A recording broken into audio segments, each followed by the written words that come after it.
Mixing and packing की बात आ रही है, आप किसकी बात करें? Downstream processing. Broth is harvested from the fermenter into a sterilised carrier. Harvesting की टर्म बार बार यूज हो रही है, आप लोगों को पता है। जब हमने हार्वेस्टिंग, हमारा प्रोडक्ट बन जाना है फर्मेंटर में, हमने उसको पहला स्टेप हार्वेस्ट करना है, ठीक है। और हार्वेस्ट हमने स्टरलाइज्ड कैरियर में ही करना होता है। अब ये चीज़ें इतनी बेसिक है, स्टरलाइजेशन का बायोटेक्नोलॉजी के साथ इतना इम्पोर्टेंट है, both go hand in hand. Biotechnology की किसी फील्ड में आप ये नहीं कह सकते कि आप स्टरलाइजेशन के बगैर भी कोई काम कर रहे हैं, ठीक है। तो अपस्ट्रीम प्रोसेसिंग में आप लोगों ने क्या करना है कि जो आपने ब्रॉथ को हार्वेस्ट करना है, जिसमें आपके पास number of microbial cells increase होंगे, उसको आपने स्टरलाइज हुए हुए कैरियर के साथ मिक्स कर देना, जो कि आपका कौन सा है? Carbon source. Mixing is done manually under aseptic conditions. Aseptic conditions means free of contamination and packed in polythene bags of desired quantity. आपका क्या तैयार हो चुका है? Bio fertiliser. आपने एंड वाले स्टेप में उस बायो फर्टिलाइजर को, जब आपने फर्मेंटर में बायो फर्टिलाइजर को एज अ प्रोडक्ट तैयार कर लिया, ब्रॉथ कल्चर में माइक्रो ऑर्गेनिज्म ग्रो हो गए, तो आपका फर्मेंट बायो फर्टिलाइजर ही तो तैयार हो रहा है। उसको आपने कैरियर, स्टरलाइज्ड कैरियर जो कि कार्बन सोर्स है, उसके साथ मिक्स करना है डाउनस्ट्रीम प्रोसेसिंग में। और मिक्सिंग को आपने कैसे करना है? एसेप्टिंग कंडीशंस में करनी है, या आपने हर केस में ऐसे ही करना होता है डाउनस्ट्रीम प्रोसेसिंग में। ये सिर्फ ये नहीं है कि बायो फर्टिलाइजर केस में। और पैकेजिंग एंड मार्केटिंग करने के लिए आपने आपको फर्दर, आपको पता है, ये जो मैंने आप लोगों को अभी तक स्टेप्स बताए हैं, ये जैसे रिटन फॉर्म में आप इसको खुद ही एक फ्लो चार्ट की डायग्राम के फॉर्म में दे सकते हैं।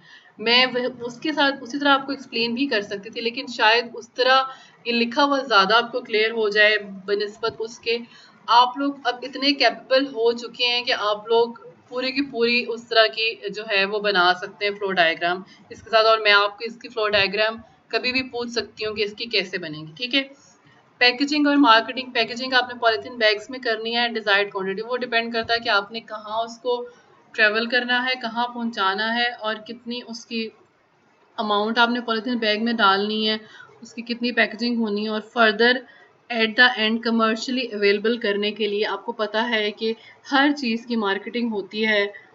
हर कोई अपने ब्रांड को, जो फर्टिलाइज़र तैयार करने वाली इंडस्ट्रीज़ हैं, वो सब यही चाहती हैं कि जो हमने अपना फर्टिलाइज़र बनाया है, हमने उसमें ज़्यादा अच्छी क्वालिटीज़ इम्पार्ट की, हमने ज़्यादा अच्छे बायो फर्टिलाइज़र में अच्छे माइक्रोब्स, या हमने बहुत अच्छी स्ट्रेन्स को आइडेंटिफाई करके ग्रो किया है, जो कि आपके क्रॉप्स के लिए ज़्यादा बेनिफिशियल हैं।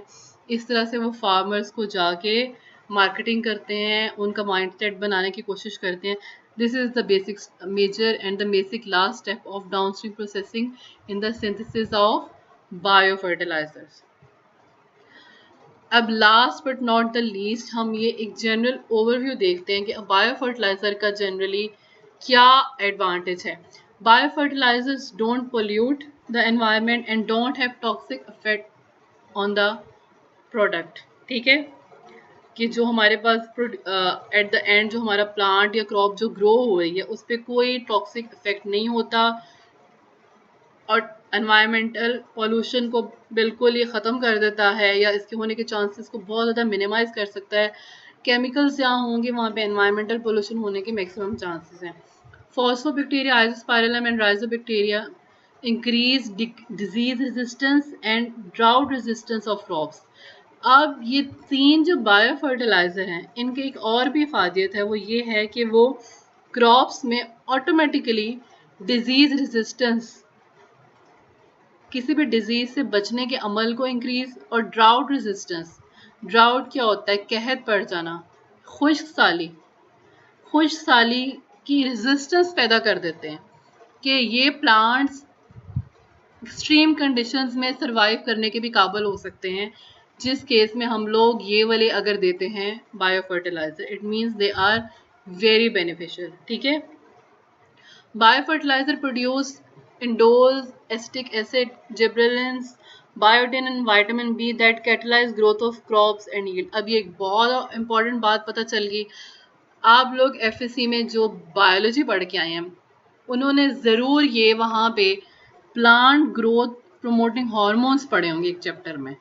मैंने इतने अरसे से पढ़े हुए मुझे याद है, तो आप लोगों को क्यों नहीं याद होने चाहिए। और उनमें स्टार्ट ही वो होते थे इंडोल एस्टिक एसिड से जिब्रेलिन से। इट मीन्स कि ये बहुत इंपॉर्टेंट ग्रोथ को प्रमोट करने वाले हॉर्मोन्स हैं। अब बायो फर्टिलाइजर की आप एबिलिटी चेक करें कि ये भी ये सब प्रोड्यूस करते हैं in addition to biotin and vitamin B.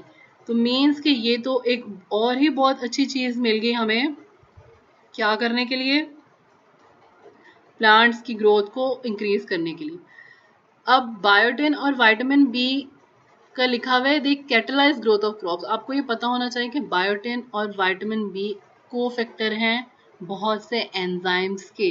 They are not enzymes जो कैटलाइज करें, but they both are cofactors of major enzymes. Cheaper than chemical fertilizers, 200 gram of solid biofertilizer is available for ₹6, while a liquid biofertilizer cost ₹280। Solid fertilizer liquid fertilizer के मुकाबले में सस्ता है, ठीक है, और केमिकल फर्टिलाइजर से ये कदरे सस्ते हैं, ठीक है। ये यील्ड को इंक्रीज करते हैं 50 to 20%। And can be use for pulses small food grains. Pulses आपको पता है क्या होती हैं, दालों को कहा जाता है। दालों के क्रॉप्स के लिए small food grains, vegetables, coconut, sunflower, sesame, groundnut, cotton, banana and applied in orchards as well. That's all for now. अब आप लोग इसे एक दफ़ा काइंडली गो थ्रू हों, और कोई भी इससे रिलेटेड क्वेश्चन आप मुझसे पूछ सकते हैं। Thank you.